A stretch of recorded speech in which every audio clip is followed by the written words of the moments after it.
Okay, I have the two tools. And I have the adapter that came with the pens. Okay, so when I put it in here, it doesn't hold it. See how it falls through? And the clamp is open. So I have to push it up this way and you try to get it. If I have this closed like this, and I put the adapter in there, it still goes through. It doesn't hold it. Okay, so I'm gonna put it on the stylus. See, it holds it perfect. But when I put it in here, it just goes all the way to the bottom.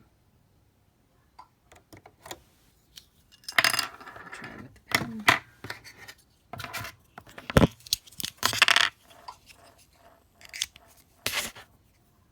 That's the pen. Put it in here. It falls all the way through. The clamp is closed. Even if I try to open it, you see how it just doesn't hold it. Falls through all the way to the bottom.